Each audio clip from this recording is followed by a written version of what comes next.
True Story Media.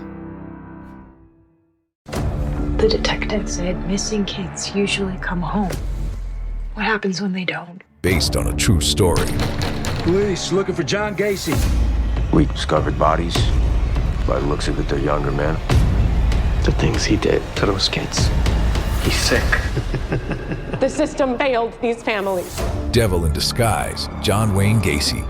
Streaming now, only on Peacock. Do you know how many there are? Up to you to find out.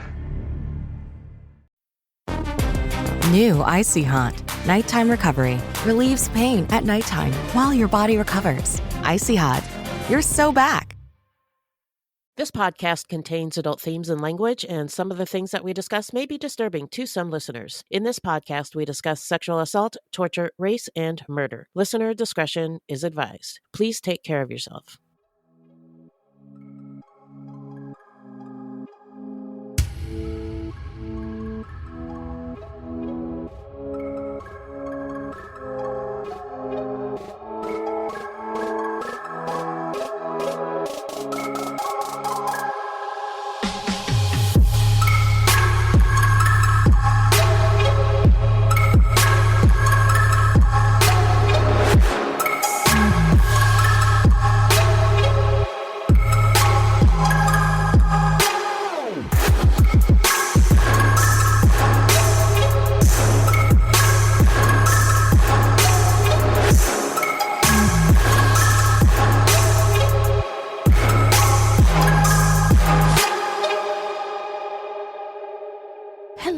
Welcome to Fruitloops, Buiti Binafi, and Bienvenidos Bitches. Thank you so much for listening. Fruitloops is a true crime, history, and comedy podcast that delves into the often overlooked stories of serial killers of color and, more importantly, the victims. We take deep dives into the lives and crimes of these killers worldwide, while also examining the history, culture, and social factors that may have influenced their actions. And the reason that we cover these crimes is because they often go unnoticed by the public. And why is that? Because in the simplest of terms, the news is racist. Allegedly. And we are Wendy and Beth. She's Wendy, a Black Latinx woman, and I'm Beth, and I just happen to be white. That's just a little piece of who we are. Another piece is that although we are both fascinated by true crime, really fascinated by true crime, and we know a lot about it, keep in mind that we are not journalists, investigators, or psychologists, and the opinions expressed in this podcast are just that, our opinions.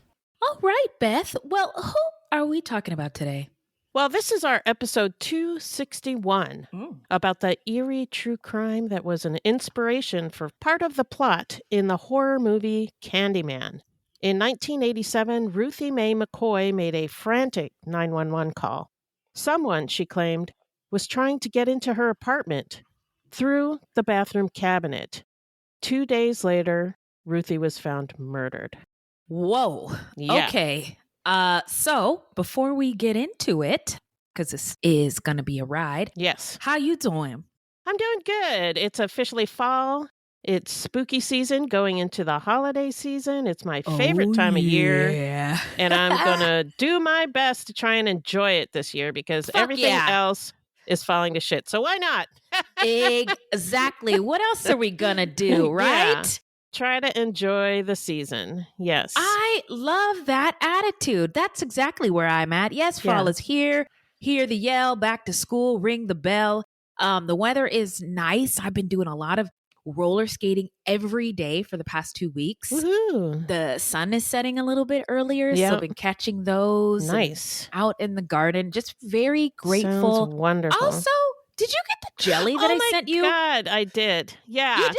Yeah, Okay. I did. I got it the other day. It came kind of late. And I knew that it was like 3 hours later where you are. So I didn't want to text you and say, hey, I got the jelly. And then I forgot to do it the next day. Oh, okay. I did get it. Yeah. I'm so glad. Okay, well, let me know what you think. Like I said, I'm not great at like making stuff. But well, I haven't opened it yet because as soon as I got it, because it's warm here, so I stuck it in the refrigerator. And then I just forgot. Oh, dang. So I'm so glad that you reminded me. I'm definitely going to try some on some toast. Awesome. See what else I can put it on. Yeah. Yes, I love it. My mom puts it in her yogurt. Ooh, Old that's a good Whitey idea. puts it on everything. I mean, everything. Nachos, sandwiches. I mean, whoa, sir. Okay. Well, I guess he really likes it. He loves it. But one of the things I wish I was good at is like giving people gifts. And I always forget to do stuff. And then in my head. So anyway, I'm glad you finally got it. Yes. I'm very proud of myself that I pulled it off. You Nailed did, it. definitely. I hope you enjoy. I will, I'm sure. Lovely, lovely, lovely. Well, that's it. Just one thing, though, before we get into the story. All right. We wanted to remind listeners that this is a podcast that covers true crime involving people of color and minoritized people. That means that we talk about real human beings' lives, real systems that affect people, and real shit. Yeah. So sometimes things we discuss can be heavy, but sometimes we have to laugh to keep from crying. That's how you survive. That's how my ancestors one of did our it. Coping mechanisms. Yes, exactly. And sometimes it's both of those things at once. Yeah. And race and crime are challenging topics, but we believe they're part of the world that we live in, and we believe in facing them with honesty, curiosity, and care. Yeah. And this is a space where we can learn and also unlearn stuff together. Yeah. And we know we will not always get it perfect, but we will own our mistakes, and we just hope to continue to keep growing and keep it moving on our collective quest to be our best sexy selves. Amen? Yeah. Okay, great. Yes. And we welcome our listeners to be a part of the conversation on Facebook or Blue Sky at Fruitloops Pod, or email us at fruitloopspod@gmail.com. That's right. So let's take a quick break, and then we'll get into the story when we come back. All right.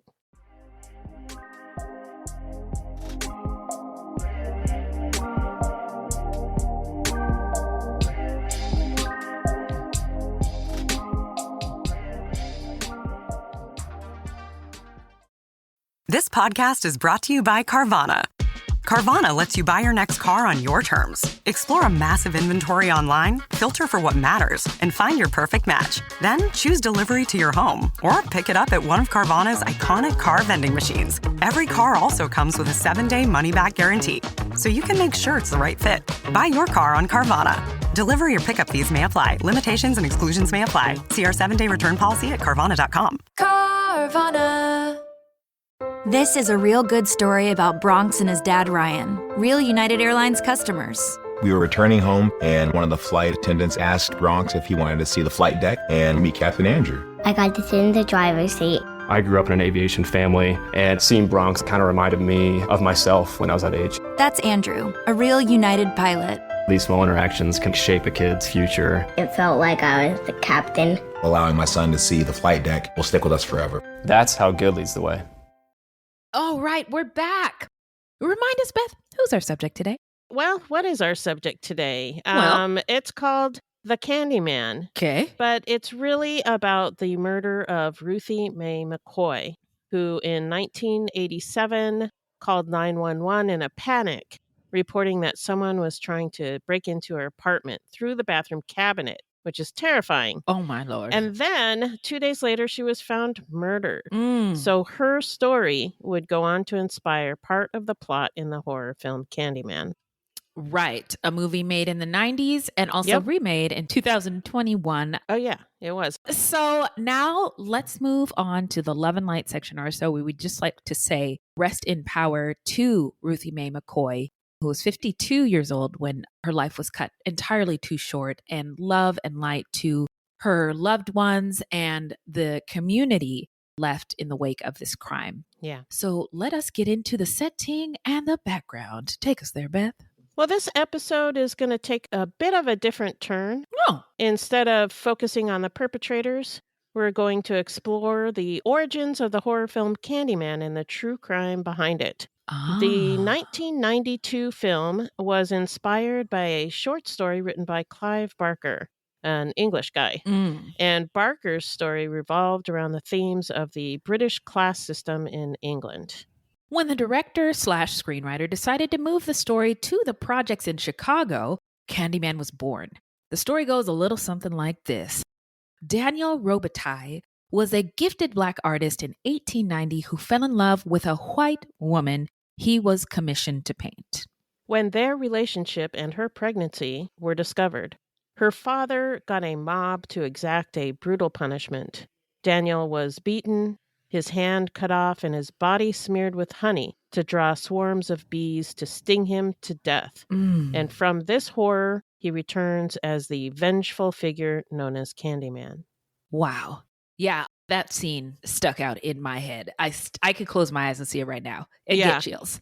So note, there was a remake made in 2021 of the Candyman film, and this time it was created by Black people, and it changed the narrative. So it's got a different ending, one that I was very, very pleased with. But the legend of Candyman reflects a very real history of terror. Significant historical occurrences, policies, and systems, including, but not limited to, colonization, chattel slavery, Jim Crow, the Great Migration, redlining, the New Deal, public housing, and state-sanctioned segregation and violence led us to the story. You're reading that off when you were reading it. It was like, oh, and you can have this, and you can have that. I don't know. I don't know why I do that. It was funny, though. Okay. I've been fascinated by the horrors of America, beginning with colonization and slavery since I was in kindergarten. Yeah. You know this. Yes. And so I don't know. I don't know why I get like that. Anyway. It's just part of who you are. I'm sorry. And we love you for it. Okay. Thank you. In the United States, interracial relationships were criminalized for centuries, with many states enforcing such bans all the way up until 1967. These laws targeted specific contexts and were rooted in racist stereotypes that portrayed Black men as dangerous, hypersexual, and a threat to white women. Yes. At the same time, white men across all social classes could assault and rape Black women without consequence. Black men were lynched even for being in genuine, loving relationships with white partners, while white partners themselves also faced legal and social repercussions. They had to lie it. And I'll never forget this quote by James Baldwin, who says, white men lynched Black people who were their sons. Wow. White women lynched men who were their lovers to uphold this system, as part of upholding this system. That is really stark. Mm-hmm. And no Black man was immune. Even world champion boxer Jack Johnson, a Black man, was relentlessly harassed by a white mob in Chicago in 1911 after he married a white woman. And later, his marriage to another white woman led to years in prison. Wow. Isn't that wild? That's just wild. That's dumb. why I'm fascinated So by American dumb. history. Yeah, it doesn't make any sense. No. But the violence didn't stop at harassment or imprisonment. In 1880, lynch mobs murdered 40 African Americans. By 1890, the year the Candyman legend is said to begin, that number had risen to 85. And those numbers were only the documented cases. I am 1,000% sure these numbers are too low. Yes. And the real number is much higher than we could even comprehend. And the details of the horrific violence are also too much for us to put here. But some fun stats during. Are they though? Are they? They're fun? not really fun. This is the number that I have been trying to find out. How many Black people since the beginning of this transatlantic slave trade to basically the 60s when the Civil Rights Act have been killed or died due to racism? Some of these questions there are kind of answers to, like the UN estimates that 17 million Black people were killed during the transatlantic slave trade. There were probably millions killed directly and also, indirectly due to conditions, but deaths of property were not always recorded. Remember, Black human beings were property. Right. And then there was the lynchings during Jim Crow, etc. The number is in the millions. Yeah. But we'll never really know. Yeah. And up until recently in our collective American history, there have been no criminal consequences generally for a white person taking the life of another human who is Black.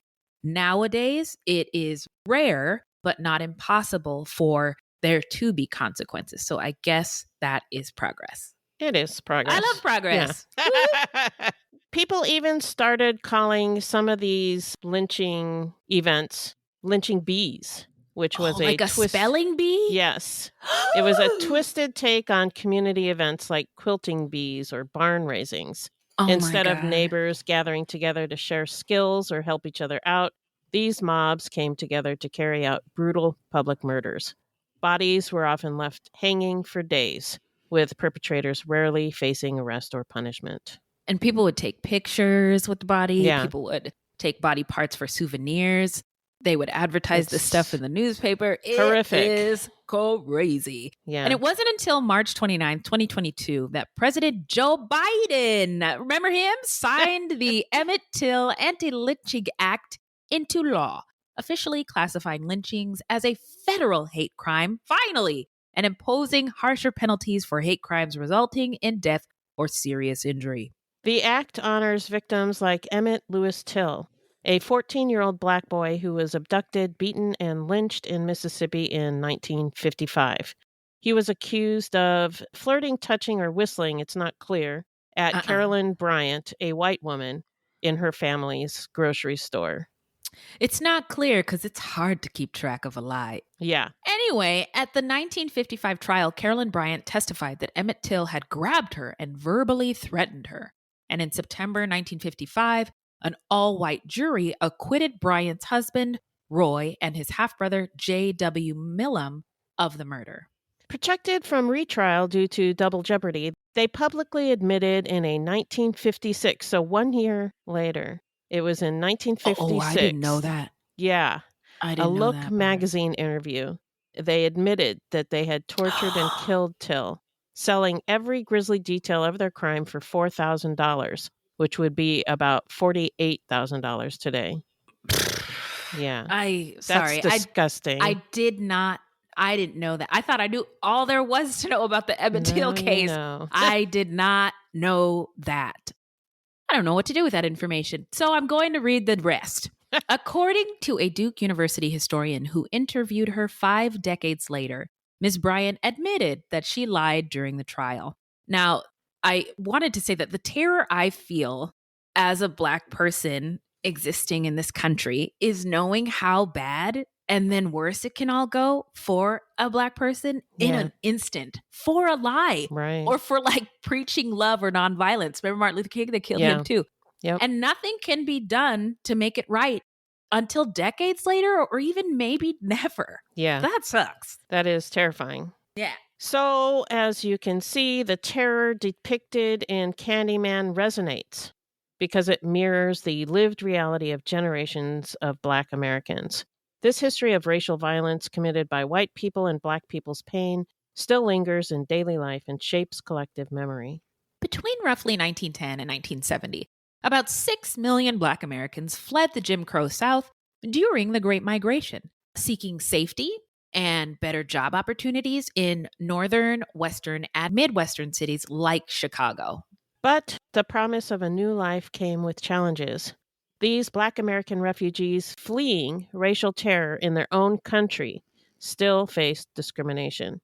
Cities imposed restrictive covenants and redlining, which not only forced segregation, but also laid the groundwork for the racial wealth gap that persists today. In 1937, the Chicago Housing Authority, or CHA, was created. It was aimed at providing safe homes for low-income families. In 1938, the city opened its first projects, 3 for white families and the much larger Ida B. Wells homes for Black families, reflecting federally mandated segregation. This was also in the midst of the New Deal. And that's significant because, was it Roosevelt? Yeah. The New Deal was really great for a lot of people, but not necessarily Black people. Yeah. There were some restrictions and things like that on industries in which Black people prominently worked in. So anyway, sorry. Tangent. No, good to know. Okay. After the 1949 Housing Act injected substantial funds into public housing, the CHA focused construction primarily in Black neighborhoods, leading to a concentration of projects on the south and west sides. And this is because people didn't want the projects in white neighborhoods. So they pushed it over. NIMBY, not in my backyard? Exactly, yeah. By 1968, the CHA had completed 168 high-rises, totaling nearly 20,000 apartments. That's a lot of housing for people. Yeah, that it sounds is. great. It sounds good, yeah. Uh-huh. And then the new apartments did boast modern amenities such as gas stoves, indoor plumbing, hot water, climate control as well. But years of neglect by the CHA, driven by systemic racism, turned that promise into a nightmare. Chicago's public housing began to crumble under design flaws, heavy use, and poor maintenance. Yeah, so some of the construction was kind of shoddy, too. Uh-huh. Yeah. Okay. In 1966, tenants sued, arguing that the CHA was reinforcing segregation. This case forced the agency to stop building family housing in Black neighborhoods and try scattered site units, which were considered safer. They were safer. Oh, Not just considered, but they were, because when you have like a bunch of people just put together in one place. Shoved together, yeah. Shoved together in one place. It's just, it's not a good situation. Right. So only a few of these scattered site units were ever built. And after that, most new CHA housing went to the elderly, which could be placed in white areas because I guess white people didn't mind old people. Yeah. Uh-huh.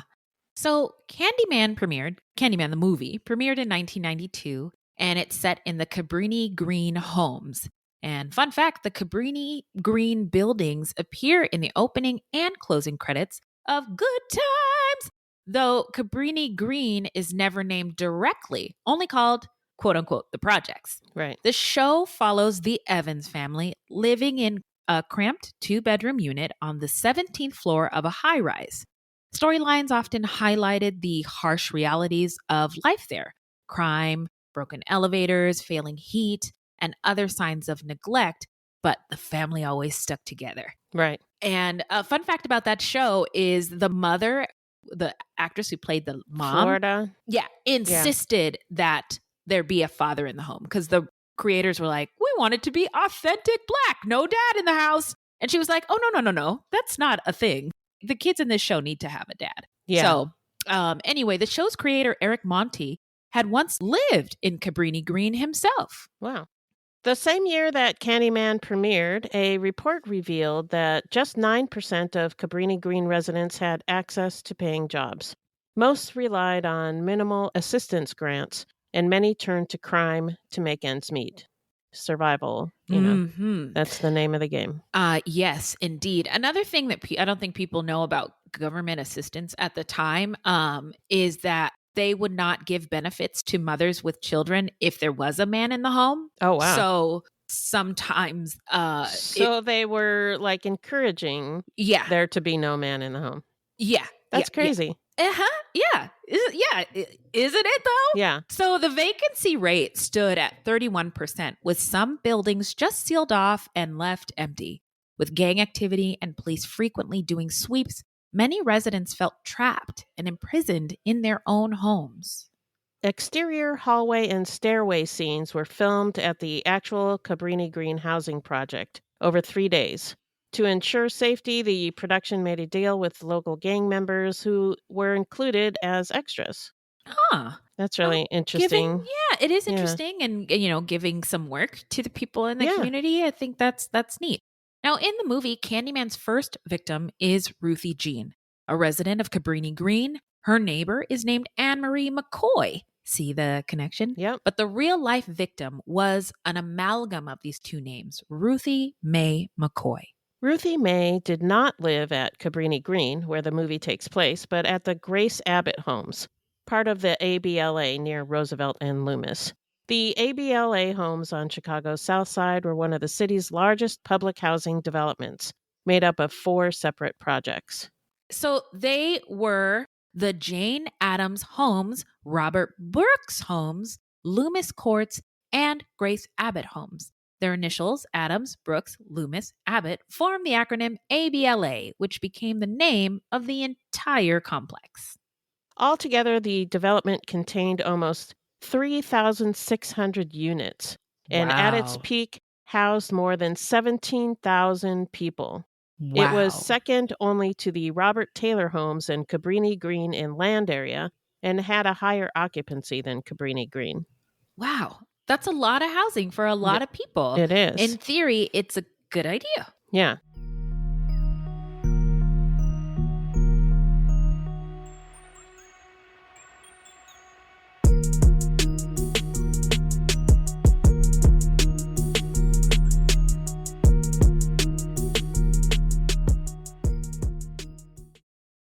Now, the Grace Abbott homes where Ruthie Mae lived were built in 1955.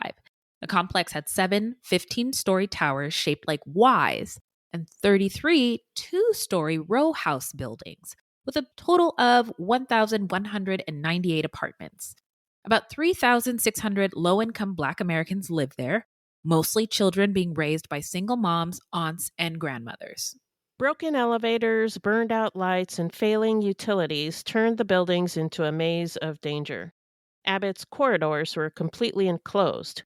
So when the light bulbs were burned out or missing in the stairwells, which was all the time, it was pitch black, leaving residents to move through the shadows at their own risk. Within those shadows, the Paymasters, a faction of the Black gangster disciples, roamed the halls, dealing crack, heroin, PCP, and weed. Not an ideal living condition for anybody, right? Yeah. So apartments were supposed to be boarded up if they were expected to sit vacant for more than a few days. But with constant supply shortages and too many other urgent repairs, janitors often could not keep up. They could not keep up at all. It sounds impossible, impossible feat. I was reading about how each building was supposed to have several janitors, but they really only had one janitor. And per building? Per building, yeah. Oh, my Lord. And they just could not keep up. Unsecured units were quickly stripped by tenants. Sinks, cabinets, doorknobs, even light bulbs vanished in no time. With little time or material to restore them, many apartments were just left uninhabitable. They were then used by drug dealers. In the building where Ruthie Mae lived, 42 of the 148 units stood vacant. So robbery, theft, and burglary were everyday realities, as Abbott residents did whatever they could to get by. Between apartments ran narrow passages called pipe chases. They were about 2.5 feet wide and gave maintenance workers easy access. When something leaked, janitors simply pulled out a medicine cabinet to reach the pipes. But they also became a way for burglars to break into other apartments. Bathroom cabinets held in place with just 6 screws would be pushed out of the wall, and the burglar would climb through the hole. In some parts of the building, it was even possible to climb vertically through the pipe chase to reach an apartment above or below the one you started in. I don't like that at all. Oh, no. My gosh. Scary, very scary. Very scary. So now let's get into the timeline. So in 1987, 52-year-old Ruthie Mae McCoy was fighting 2 battles, her mental illness and her daily struggle to survive in Chicago's public housing. Born in Hughes, Arkansas, one of 8 children, her family migrated to Chicago when she was still young. But the promise of Chicago quickly soured. Like many Black families who had fled the South, Ruthie Mae's family found themselves facing the same discrimination they thought they'd left behind. Life in the crowded Black Belt was a daily fight to get by. And for a family of 8, survival meant constant sacrifice. Her father worked long hours loading coal onto wagons, yet his meager pay could barely keep the household afloat. Ruthie Mae attended Phillips High School for just over a year before leaving. In her 20s, signs of mental illness began to surface. Relatives couldn't say for sure what her diagnosis was. They only recalled that she often talked to herself and could erupt into sudden bursts of anger. She never married. At 27, she gave birth to her only child, Vernita, and the child's father soon disappeared. Vernita spent parts of her childhood living with relatives, while her mother underwent multiple hospitalizations for her mental illness. Ruthie Mae held a few menial jobs, such as a laundromat attendant and a housekeeper, but her mental illness kept her from working longer than a few months, and she spent most of her adult life dependent on public aid. She was living in a basement apartment in Humboldt Park when it flooded, so she applied for emergency CHA housing. In one letter, she asked to be placed in Wentworth Gardens on the South Side, close to her relatives. In another, she specifically requested not to be put in a high-rise. Yeah, as I mentioned, the more people you put together, the worse it is. And the high rises, like the row houses and some of the other smaller buildings were okay, but the high rises were notorious for crime. And I also see this as an attempt to advocate for herself, which I'm proud of her for doing. Yeah, but it didn't matter because the CHA offered her a unit in the Abbott homes. And in May of 1983, she moved into an apartment at the end of a quarter of the 11th floor of one of the Y-shaped towers. She lived there with her daughter, 2 grandchildren, and her daughter's boyfriend for a time. But once they moved out, Ruthie Mae lived there alone. Living alone aggravated Ruthie Mae's mental illness. At Abbott, everyone knew her as Miss May, the woman in ragged clothes who cursed at strangers and swung a stick at strangers who got too close. But she lived in constant fear of being mugged or burglarized. Yeah. Good for her. I mean, she was trying to protect herself. Absolutely. And she had her lock changed by the CHA at least twice. Yeah, and they think she may have changed it also herself because, well, we'll get into it, but... the key thing? The key thing, yeah. Oh, I never thought of that. Or they just lost the extra key, but we'll get there. Okay. But just a few months before her death, things began to change for Ruthie Mae. After an incident in which she was committed to the Illinois State Psychiatric Institute for a time, she was diagnosed with schizophrenia. Ruthie Mae was discharged with a recommendation that she get follow-up care at the Mount Sinai Psychiatric Center. There, clients could participate in group therapy sessions, GED classes, arts and crafts projects, and community meals. The center provided a social network for clients and somewhere to go outside of the projects. Yeah, and a lot of the clients there were from the projects, and it was like a place they could go and be safe. Yeah. And network, or not network, socialize, and yeah, it was really good for her. That's wonderful. She thrived. Yeah. She thrived there. Oh. By January of 1987, she was coming to the center 3 times weekly and participating in GED classes, crafts projects, and the group therapy sessions. Good for her. And with the help from a Social Security field representative and staff at the Mount Sinai Psychiatric Center, Ruthie Mae was approved for supplemental security income, federal aid for the physically and mentally disabled. The difference was life-changing. Her monthly income jumped from $154 in general assistance to $340, which doesn't sound like a lot, but it's a lot when you're poor. And in 1987. Right. Because SSI is retroactive, her first check issued on February 10th totaled nearly $2,000, which was a fortune. Yeah. Ruthie Mae planned to put most of it towards her dream of leaving public housing because she did not want to live there. Yeah, and I love this, how she's sort of coming out into her own and being a much better version of herself and planning for the future. Yeah, and all it took was for somebody to offer her a care. Hand. Yeah. Yeah. Yeah. And still, she allowed herself a few small luxuries, a plain winter coat. It gets cold in Chicago, y'all. Yeah. Some new clothes and a handful of modest household items. Neighbors, always watchful, noticed the change, and she began dressing a little more neatly. Her sharp temper gave way to moments of warmth. And sometimes she even greeted people with a smile. Wow. Well, Ruthie Mae, what's gotten into you today? Okay, Miss Ruthie Mae, I love that. Most mornings, she left early, telling anybody who asked that she was going to school, a quiet signal of the hope that she was beginning to reclaim. She was determined to earn her high school equivalency degree, and she said she wanted to be a nurse. But on the night of April 22nd, 1987, at 8:45 p.m., Ruthie Mae called 911, her voice shaking with fear.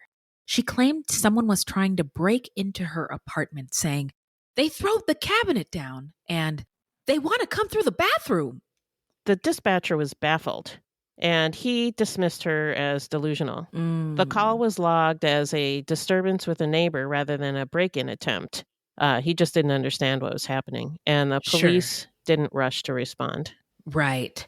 Between 8:50 and 9:04 p.m., 2 more 911 calls came in. This time, neighbors reporting screams and gunshots from inside Ruthie Mae's apartment. Around 9:10 p.m., 4 officers arrived, Chicago PD officers, at Ruthie Mae's door. They knocked and called for her, but there was no answer. 2 officers went and got a key from the project office to unlock the apartment, but it didn't work. Yeah, this is the key incident we were talking about earlier. Okay. Yeah, it didn't work. So either they just didn't have a copy of the lock, which is very possible that they just were not very good about keeping that kind of stuff in order. Or she had changed the lock herself, which she wasn't supposed to do, but with she was only trying one, to survive, yeah, right? with only one janitor, they would sometimes have to wait like months for stuff like that. And she was very scared, paranoid, worried. And she was trying to stay safe. Yeah. So neighbors offered little clarity to the officers. Some did not answer. One apartment was vacant, and then others hadn't seen or heard anything. One neighbor did say that Ruthie Mae usually answered her door when someone knocked, yet there was no response. So with no key and no new information, the police left at 9:48 p.m. We're going to just get through the story, but if you're listening to this and you want to scream at the radio you can or pause. at your phone. Yeah. So the next evening, Ruthie Mae's friend and neighbor, Deborah Lasley, reported that Ruthie Mae hadn't stopped by her apartment as usual. She would normally drop by once or twice a day. About 6 officers and 4 or 5 CHA security guards arrived, but again, there was no response. While some of the officers wanted to force entry, the guards discouraged it, citing liability concerns. They probably also didn't want to replace the door. So the police left. Okay. Now is a perfect time to express your outrage, Fruities, if you're listening. So the following day, her friend still missing, Deborah alerted the project office. Around 1 p.m., a project official and a carpenter drilled through the lock on Ruthie Mae's door. Inside, they found Ruthie Mae in her bedroom, lying on her side in a pool of blood, one shoe on and one off. Papers, magazines, and loose coins were scattered around her, the coins being the only cash recovered. According to her daughter Vernita, Ruthie Mae usually kept money hidden in the apartment, but it was gone. A few belongings were also missing, including a TV, a rocking chair, and a phone.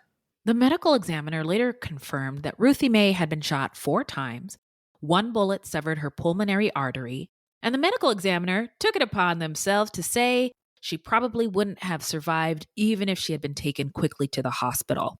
And I wonder if Ruthie Mae wasn't black and poor, if the MA would have said something like, she died instantly, rather than it wouldn't have mattered anyway, so no systemic failures to see here, folks. Yeah.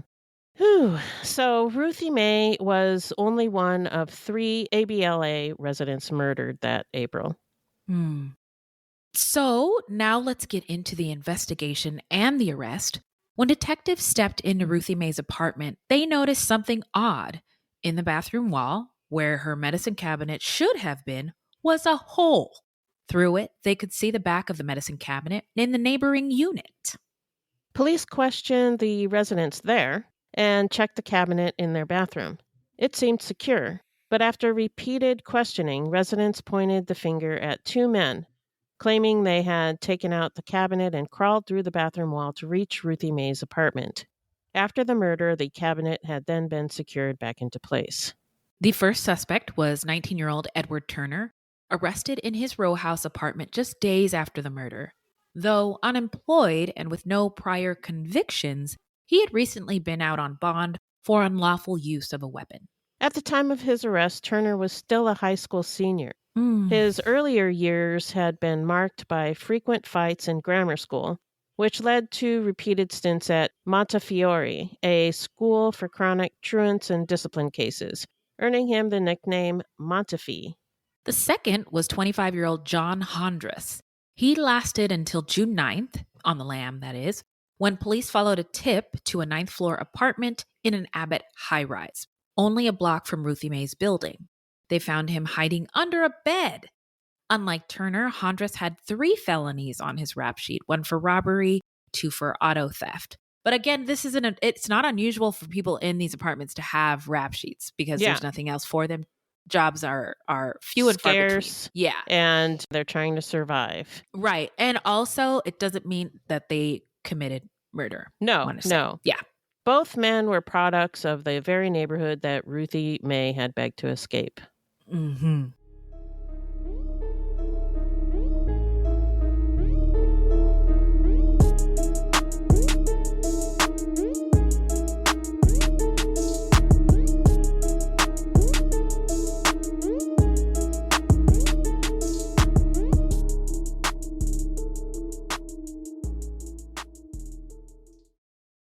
So now let's get into the trial. So the trial opened on March 27th, 1990, but it drew little attention, which is mind-boggling because of the details of it all. Actually, it was not in the news much at all.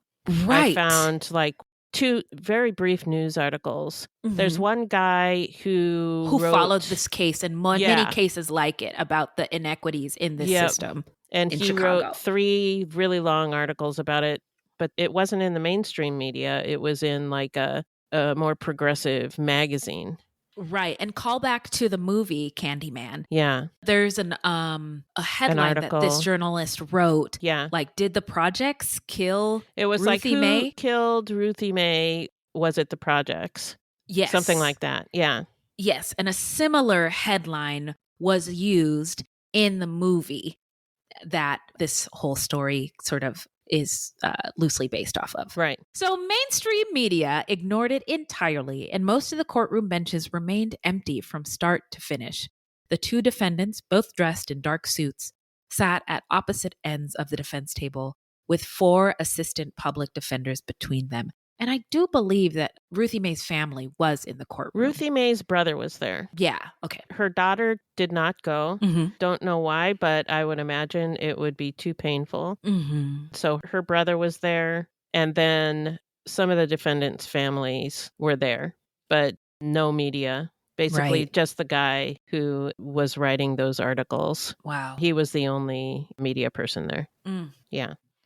Edward Turner, 21, a medium-complected black man with close-cropped hair and a clean-shaven chin, sat stiffly, his face sober. At the other end of the table, 25-year-old John Hondros, also a black man, but nicknamed White Boy because his complexion was lighter, wore wire-rimmed glasses, a thin goatee, and a short ponytail. I thought that was funny because in many black communities, I think across the diaspora, there's always a black person named White Boy in the community, and he's not a white boy at all. He's but just white boy or white girl. Yes, exactly. a little culture corner. So both men were on trial for murder, armed robbery, home invasion, and residential burglary. Hondros, with prior convictions, faced up to 80 years if found guilty. Turner, however, was in even greater jeopardy. Prosecutors, armed with a statement he had allegedly made to a friend admitting he shot someone, were pursuing the death penalty against him. Turner opted for a jury trial while Hondros chose bench. And a bench trial is when the judge makes the decision rather than a jury. Mm-hmm. The trials were conducted simultaneously, which I never heard of before. Yeah, it's kind of interesting. Yeah, Turner's jury was escorted from the courtroom when arguments were made or evidence introduced pertaining only to Hondros's case. So, just interesting little tidbit. Yeah, absolutely. So the state's key witness, Tim Brown, who was expected to testify that he saw both defendants enter Ruthie Mae's apartment the night of the murder, but later claimed he had been coerced, alleging police brutality and saying that his statement was made under duress.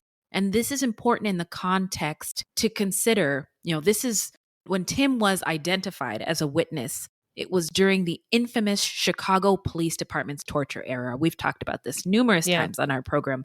The Chicago Police Department under Detective John Berg from about the 1970s to the 1990s engaged in torture tactics with impunity, mostly used on suspects who were black men. and tactics included beatings, electric shock on their genitals using cattle prods, suffocating them, and threats to get a confession or coerce someone into cooperating with them. Chicago did end up paying millions of dollars in settlements, and some of those cases where there was convictions were overturned, but still a lot of harm done. Yeah, and that's just a terrible way to get confessions. It's just we know this, man. Yeah. And less than 4 hours after closing arguments, the jury returned to the courtroom with its verdict for Edward Turner. Turner, his face beaded with sweat, stared down at the table in front of him. To a hushed courtroom, the clerk announced the verdict. Not guilty. The judge in Hondrus's case also came back with a verdict of not guilty, saying, quote, "This defendant may or may not be guilty, but the state has clearly failed to establish guilt beyond a reasonable doubt. This court must accordingly find the defendant not guilty. He's discharged," unquote. Now let's get into where are they now? Tell us, Beth. Well, the murder of Ruthie Mae McCoy, unfortunately, still remains officially unsolved. The ABLA Homes complex, including the Grace Abbott homes, was fully demolished by 2007 and replaced with the Roosevelt Square mixed income community. Cabrini Green's high-rises came down between 2000 and 2011, making way for mixed income and market rate housing. Some of the original row houses remain, but most of the complex is gone. The National Public Housing Museum, located in the last remaining building of the Jane Addams homes of ABLA homes, includes a display about Ruthie Mae McCoy, which features a recovered bathroom medicine cabinet from the Jane Addams homes and a text panel describing her murder, a part of the museum's broader effort to highlight the harsh realities and often brutal and violent conditions of public housing. I heard about that on one of the sources that it's a podcast about this. Yeah. And I was so delighted to hear that this is preserved in some way. Yeah. For people to learn from and appreciate. I would love to go see that museum. I know. Me too. Let's go. Yes. Chicago, here we come. Crime Con, please have your thing in Chicago. That would be tight. Lit. Yeah. Yes. So also Ruthie Mae was a mother and a grandmother, and her family is still out there. So we wish them love and healing wherever they are. Yeah. So now let's get into our thoughts and takeaways. What do you think about this case, Beth? Well, first of all, I want to say that I watched the movie Candyman for the first time in preparation. You did? Yes. For Are this. You okay? You hate those. I do, but actually I liked it. So Oh. I don't like, I'm not a big fan of horror, but it wasn't really like some of the horror that I don't like. Like, I don't like all the Friday the 13th and all that kind of stuff. Okay. But this was deeper than that. Yeah, it's kind of psychological. Yeah. Mhm. And it was very impactful to me, especially just seeing, like, they filmed at Cabrini Green and just seeing the actual conditions that these people lived in was very troubling, let's say. Yeah. And eye-opening. I mean, eye-opening, we always think, I didn't know that was actually filmed there. So I always think of when I see something on screen that it's on like a set or something, right? Yeah. And this was the real deal. The real deal. Yeah. And I didn't quite understand the ending. I have to say I didn't quite like the ending, but okay. The rest of it I really like. I would say 3/4 of it I really enjoyed. All right. And I believe that the real monsters here, not only in the movie but in this story, were systemic racism, racial terror, and a broken system that left violence lurking just outside people's doors. Yeah. So out of that reality, Candyman was born. He isn't just a ghost story. He's the product of a community brutalized by discrimination, terror, and neglect. A real monster. And it's one that we made. Girl. Wow, you just took my breath away with your thoughts. Holy shnikes. Yeah, I almost don't even think I need to say anything else, but I did write a lot of stuff but you down. Did, but you will. So I'm sorry. I agree with every single word you uttered, and I think that you're absolutely right. Also, I hadn't thought about this before, but racism is a serial killer, right? It doesn't like strike at once. It can stalk generations. Multiple victims. It's deadly and it's persistent and it shows up everywhere in all the places Beth just mentioned. And one of the shittiest things about it is blame is placed on the victims. Yeah. And also, hey, you hear that? What is it? Silence. Now, Chicago is a great city with great people, but I think the police department and city officials' history has some splaining to do. Yeah. By the way, the current mayor is amazing. But there was silence in the aftermath of this horrible murder from city officials. Yeah. And she was just, I hate to say this, but it was like she was just another dead N-word to them. Yeah. And there was that one journalist we talked about writing the case, but the police really fucked up by not responding to the gunshots and failing to investigate because the door was locked. Right. I mean, it's never stopped them before. Yeah. So when they're coming in and killing people somewhere, they can just grab a tank Yeah. and do it. Or like they did in Philadelphia, just burn the whole building down. So I think the police knew that they fucked up, and that's why they zeroed in on Tim Brown so they could get some suspects in custody. And Tim Brown, some sources say, the state's witness we mentioned in the story, that he had a history of mental illness. And if that's true, then he was a vulnerable person in that sense, which made him a target for police. Right. You know what I mean? A vulnerable guy that we can get to say what we want so that we can get an arrest made. But also, if he actually, had told the truth and then retracted it, it's no wonder because the police they were not trustworthy, Yeah, you're right. Excellent point. Also, we talked about this a billion times. Police don't necessarily stop crime. They just respond to it. Sometimes they make the situation worse. Yeah. But all too often, they're really just like protecting property and serving the powerful and the wealthy and protecting their stuff. Right. Lest we forget, American policing roots is in slave catching, the act of deputizing white citizens and compensating them for recovering the quote unquote property. Black people were property at one point for the wealthy and the powerful. And the police didn't break that damn door down because the property owner didn't want them to, despite reports of gunshots. Can you see the similarities, anyone? Yeah. And the Candyman movie is one of my favorites. I love horror movies. I know. And I'm actually more fond of the remake because, it was made by Black people and it refused to perpetuate Black pain in the same way we normally see in movies.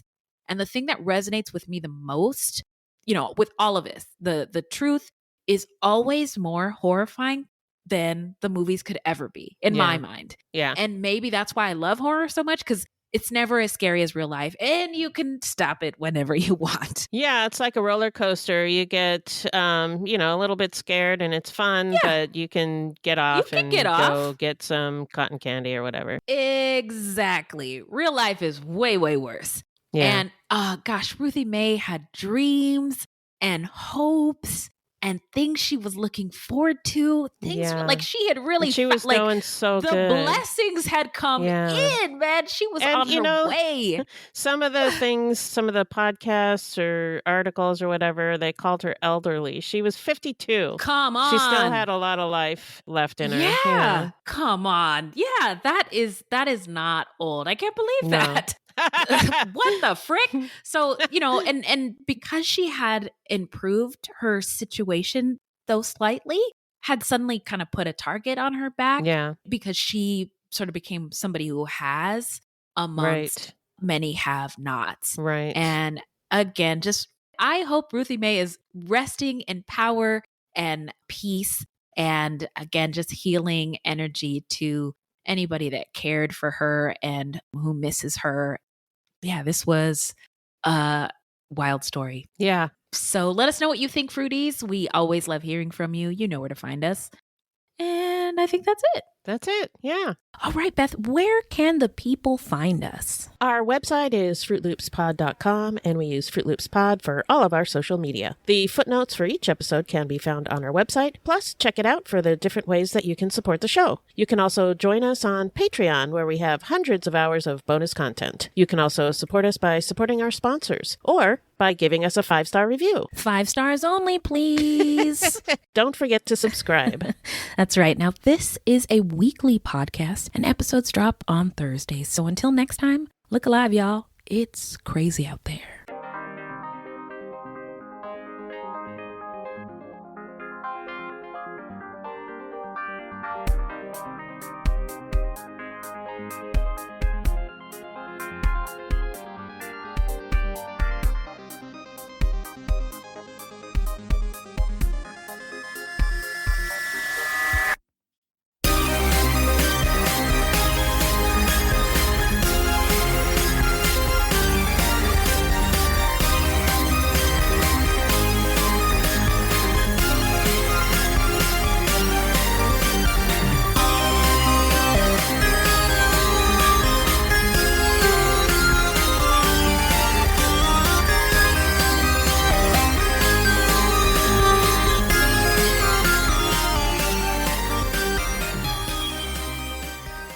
We're going to just get through the story, but if you're listening to this and you want to scream at the radio you can or pause. at your phone. Yeah. Can you hear my grandson screaming? I kind of can. He's but playing a video game. Oh. T-Sip! Sorry. I'm sorry. I made a stupid mistake. I was so hungry and I just ate a piece of cheese. And I'm like feeling the phlegm. Oh, no. You know? Oh, anyway. no. Oh my God. No. These Black American refugees feeling racial terror. I feel it. I'm feeling it. Oh. Chicago Housing Authority, or CHA, was cha-cha. Yeah, I mean, yeah. And that's the Ida B. Wells one? No. What is ABLA? Okay, forget that I said get that. into it. Yeah. Okay. Okay. Returned to the courtroom, and returned its. Let me start that over again. No I just started problem. like making shit up. I'm gonna wing it. I liked it. Do it again. Okay. If they were expected to sit vacant, blah, blah, blah. So, neighbors. Wait, that's me. No, it's you. Yeah. Sorry. Where was I? Oh, drew a okay. little attention. Yeah. So mainstream media. Did we do? Look We at that. did it. Hey, since I didn't get to use my sound effects, I'm gonna just do that now. Okay. And I think I'm gonna give ourselves a round of applause. Okay. Good job. Yeah, we did it. We did it. We and did you know what it. else? What? Hey, does your grandkid have school tomorrow? Because my Yeah. kids are off. Oh, okay. He's off next week. Oh, okay. Yeah. Well, anyway, so that's happening. Oh, they're the future. I mean, yeah, it's great when they're all grown. Teach them well and let them lead the way. Okay, my friend, I will get this audio in the drive. By the way, whoa, okay. I'm going to shut up now and go to sleep. Okay, right. love you. Bye. Love you too. Bye.